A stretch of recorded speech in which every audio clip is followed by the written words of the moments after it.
interpret it, I can't even say if it's right because it'll just be like a passing note sometimes. You know, like a guy go like this on a piano.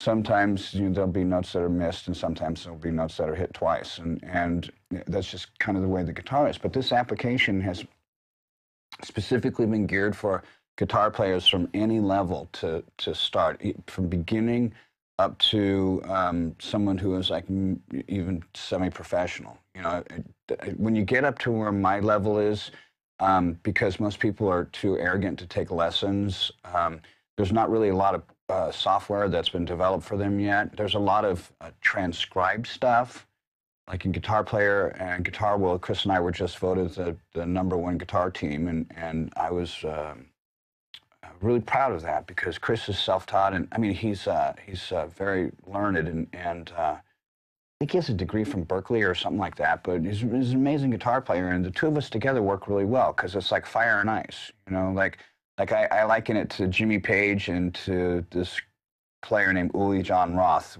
You know, in certain metal circles, both people would be known, but you know, Uli was really great and executed this mind-blowing stuff, and Jimmy would, you know, hit a note and it'd squeak and squawk, and it would be just as cool. You know, it's like a fingerprint. It's like a snowflake. Yeah, it's all individual. Yeah. What's the name of the app for folks that want to get it? It's Dave Mustaine Rock Prodigy, and you just type Dave Mustaine in the iTunes store, and it comes right up there. I mean, and you've got a new acoustic guitar too. Yeah, we have an acoustic guitar. You know, I play acoustic a little bit. You know, I write a lot on acoustic. But we haven't really used it much in the studio, but it certainly helps writing. And I've always gotten guitars that, you know, they were gifts from the companies that we were endorsing or otherwise.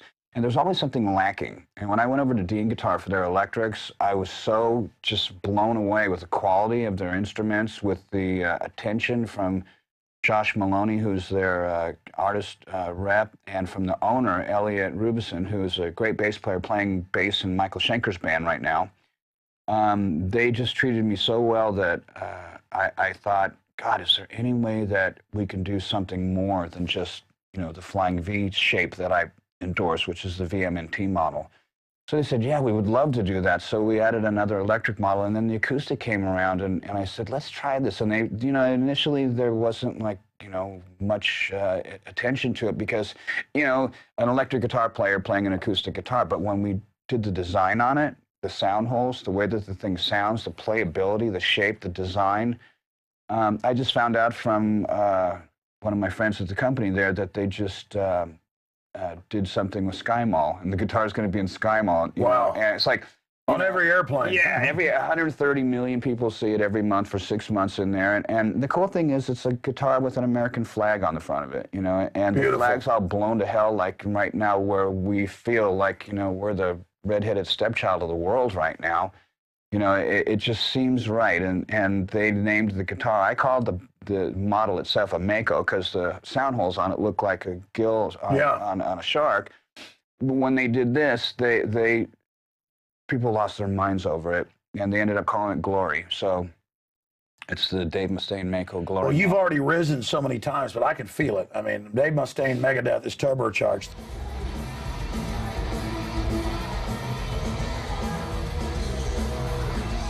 You were telling me a story, and you were saying, you know, I see the new up-and-coming musicians coming in that are opening for us, and then I see some of the older ones, and it's kind of like the prodigal son. You're there explaining to them, this is kind of like, you know, the stages of life. This is the lesson from life. What did you mean by that? I mean, describe how people come into music, how they leave music.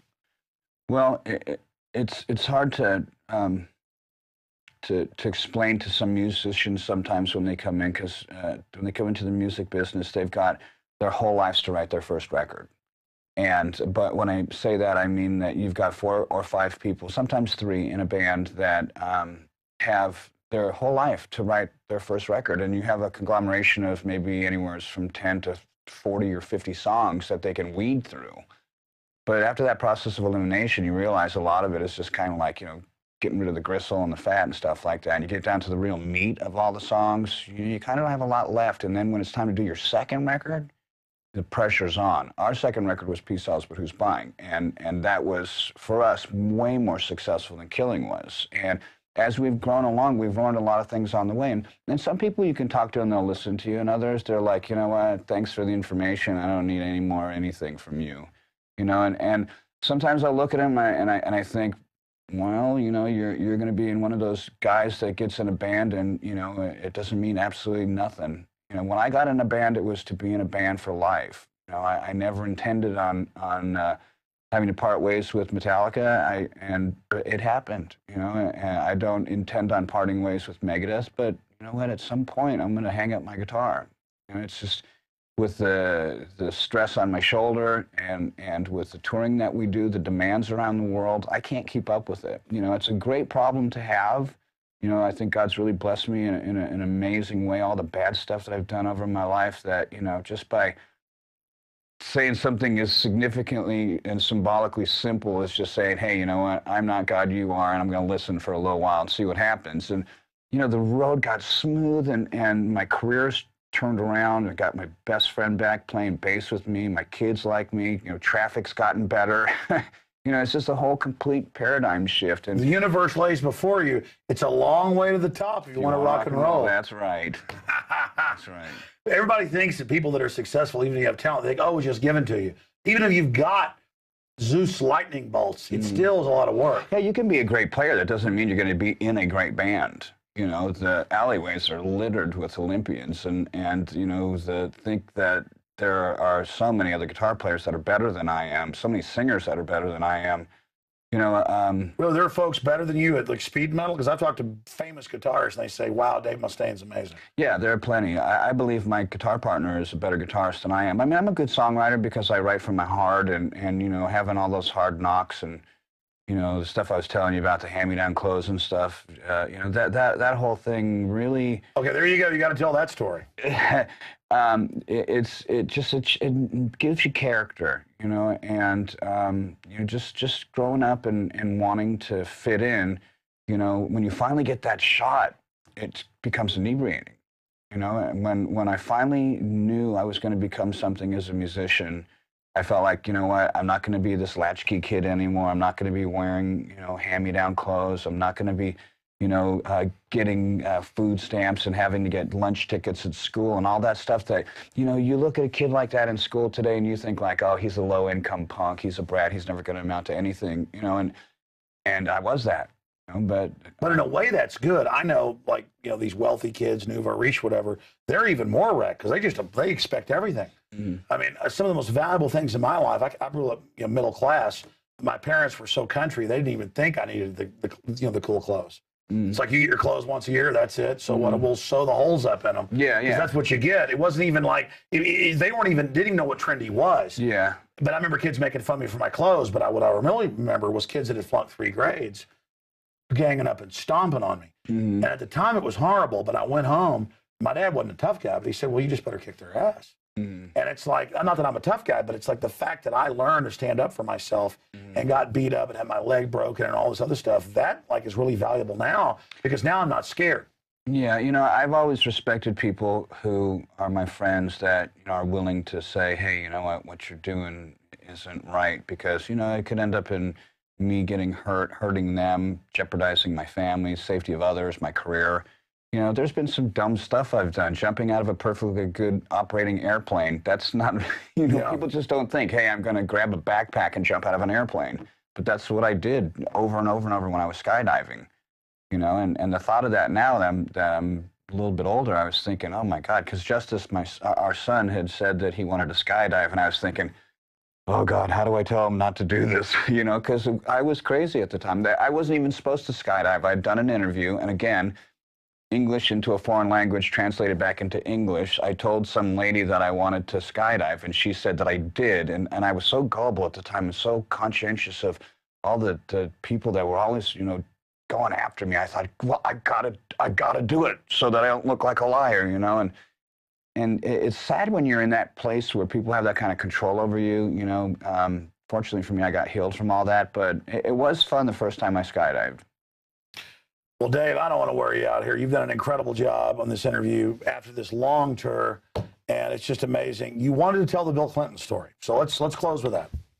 Oh, well, I had gone to to the White House because I'd done that work with the Rock the Vote thing, and I had gotten asked by some people out in Los Angeles to get involved with that. Unfortunately, can't remember their name. I do remember Dave Sorelnik from MTV was helping me as I did all the coverage, and got into the Democratic National Convention and covered a lot of stuff and talked with a lot of people, and that kind of solidified my kind of curiosity that as a political writer, as a songwriter, that I can do something that matters. So when we did the Rock the Vote thing, there was also the motor voter bill that got passed in California. It may be in other states around the nation right now, I don't know, but it made it simple for people who had a driver's license to be able to register to vote.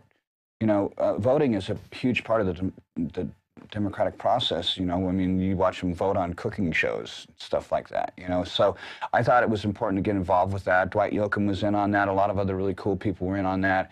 And when it got passed, we all got invited up to the White House, and we went up there with the dudes from Living Color and stuff, and I kept thinking about Willie Nelson Smoking Dope on the top of the White House, and I wonder if they still do that, that kind of stuff.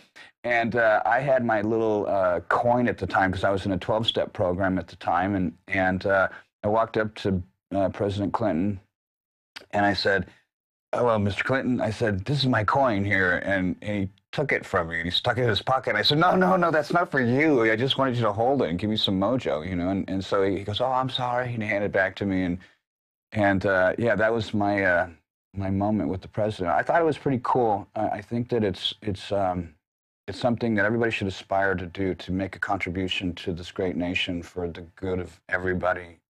And if you don't know the difference between what's right and what's wrong, just open your mind up. There are great outlets like you here. Some people may not agree with everything that you say. That's what makes us individuals. But there are a lot of people who are people like you that believe in country and God and family and stuff like that. I know you as my friend. You just got to kind of look for the good in stuff. It's right there, hidden right in front of your face. The answers to everything that's going on with us, our health, our economy, our government, our foreign policy. If you want to get involved, just get involved. That's what I did. I didn't know anything about the Rock the Vote movement or about the motor voter bill, but I got involved. And now, I mean, although it's not a big deal, most people equate the Department of Motor Vehicles in California is like, just a sweatshop for people to go in there and sit it out when they get called to do their license. But, at the end of the day, I did something, and it mattered, and it made it easier for other people. It's about empowering humanity, and that's what matters. Dave Mustaine, incredible interview, Megadeth.com. Thank you so much for spending time with us. You're welcome. Wow. Well, that's it, folks. In-depth interview, just amazing. I think that's one of the most in-depth interviews I've ever seen with Dave Mustaine, right here in the INFOWARS compound. We appreciate all you out there supporting us and spreading the word. And this is one for the record books. Lord willing, we'll see you back here tomorrow night. Stay tuned.